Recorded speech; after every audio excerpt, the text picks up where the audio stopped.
Hello friends, welcome to யாஸ் recipes. இன்றைக்கி நம்ம சேனலில் 1 பார்ட் புளிசாதம் தான் எப்படி செய்யறதுன்னு பார்க்க போகிறோம். இந்த புளிசாதம் வந்து டக்குன்னு ஒரு 10 நிமிஷத்தில் செஞ்சிடலாம். நான் இன்றைக்கி குக்கரில் தான் செஞ்சு காமிக்க போகிறேன். பேச்சுலர்ஸ் பிகினர்ஸ்னு யார் வேணாலும் ட்ரை பண்ணால் ரொம்பவே பர்ஃபெக்டாக வரும். எப்படி செய்யறதுன்னு பார்க்கலாமா? அதுக்கு கடாயில் 2 ஸ்பூன் மல்லி விதை எடுத்துக்கலாம். இது கூடவே 1 ஸ்பூன் மிளகு எடுத்துக்கோங்க. 1/2 ஸ்பூன் வெந்தயம் எடுத்துக்கலாம். வெந்தயம் ரொம்ப சேர்க்க வேணாம், கசப்பாக இருக்க மாதிரி இருக்கும். இது கூடவே காரத்துக்கு ஒரு 5 காஞ்ச மிளகாய் சேர்த்துக்கோங்க. இதை நல்லா ஒரு 2 நிமிஷத்துக்கு ட்ரை ரோஸ்ட் பண்ணி எடுத்துக்கோங்க. நல்லா வாசனை வந்ததும் ஆற வச்சுட்டு மிக்ஸி ஜாரில் மாற்றி பொடி பண்ணி வச்சுக்கோங்க. இப்போ குக்கரில் 3 ஸ்பூன் நல்லெண்ணெய் சேர்த்துக்கோங்க. இது கூடவே 1/2 ஸ்பூன் கடுகு, 1/2 ஸ்பூன் உளுத்தம்பருப்பு, 1/2 ஸ்பூன் கடலைப்பருப்பு, 1/2 ஸ்பூன் வேர்க்கடலை எல்லாத்தையும் சேர்த்துக்கலாம். இப்போ இது லைட்டாக தாளித்து விட்டுக்கலாம். நம்ம சேர்த்த வேர்க்கடலை லைட்டாக கலர் சேஞ்ச் ஆகி வரணும், அந்த மாதிரி வறுத்து எடுத்துக்கோங்க. இப்போ ஒரு 4 காஞ்ச மிளகாய் இதோட சேர்த்துக்கோங்க. கூடவே ஒரு கொத்து நல்ல ஃப்ரெஷ்ஷான கருவேப்பிலையாக சேர்த்துக்கலாம். இப்போ இதையும் லைட்டாக தாளித்து விட்டுக்கலாம். கருவேப்பிலை ஃப்ரெஷ்ஷாக சேர்க்குறப்போ நமக்கு புளிசாதமோட டேஸ்ட் ரொம்ப சூப்பராக இருக்கும்.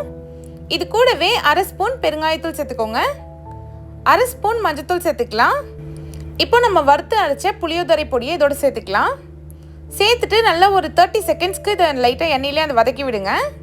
தாளிக்கிறப்பவே நல்லா அந்த புளியோதரையோட ஃப்ளேவர் சூப்பராக வருது. இப்போ நம்ம புளி சேர்த்துக்கலாம். நான் வந்து 2 கப் அளவுக்கு புளி தண்ணி சேர்த்துருக்கேன். நான் ஒரு நெல்லிக்காய் சைஸ் அளவுக்கு புளியை கரைச்சி சேர்த்துக்கோங்க. இது கூடவே 2 கப் அளவுக்கு நார்மல் வாட்டர் சேர்த்துக்கோங்க. நான் இன்றைக்கி சாப்பாட்டு அரிசி 2 கப் எடுத்ததுனால 4 கப் தண்ணி, 2 கப் புளி தண்ணி, 2 கப் நார்மல் தண்ணி சேர்த்துருக்கேன். இப்போ தேவையான அளவுக்கு உப்பு சேர்த்து நல்லா ஒரு வாட்டி கலந்து விடுங்க. தண்ணி பார்த்திங்கன்னா நல்லா கொதிக்க ஆரம்பிச்சிருச்சு. இப்போ 20 நிமிஷம் ஊற வச்சு சாப்பாட்டு அரிசி சேர்த்துக்கோங்க. சேர்த்துட்டு நல்லா ஒரு வாட்டி மிக்ஸ் பண்ணி விடுங்க. உப்புலாம் செக் பண்ணிக்கோங்க. உப்பு பத்தலைன்னா இந்த ஸ்டேஜ்லேயே சேர்த்துக்கோங்க. இப்போ குக்கர் மூடி 3 விசில் வச்சு எடுத்துக்கோங்க. ப்ரெஷர் போனதுக்கப்புறம் ஓப்பன் பண்ணி பார்த்தீங்கன்னா நல்லா கம்மன்னு ஒரு சூப்பரான கோவில் ஸ்டைல் புளிசாதம் ரெடி ஆயிடுச்சு. அதுவும் குக்கர்லேயே டக்குன்னு 10 மினிட்ஸில். மார்னிங் ரெஸ்ட்டில் டக்குன்னு நீங்களும் இந்த புளிசாதம் செஞ்சு பார்த்துட்டு எப்படி இருந்துச்சுன்னு கமெண்ட் பண்ணுங்கள். இந்த மாதிரி நிறைய இன்ட்ரெஸ்டிங் ரெசிபிஸ் பார்க்க மறக்காமல் யாஸ் ரெசிபிஸ் சேனலை சப்ஸ்கிரைப் பண்ணிவிடுங்க. தேங்க்ஸ் ஃபார் வாட்சிங்.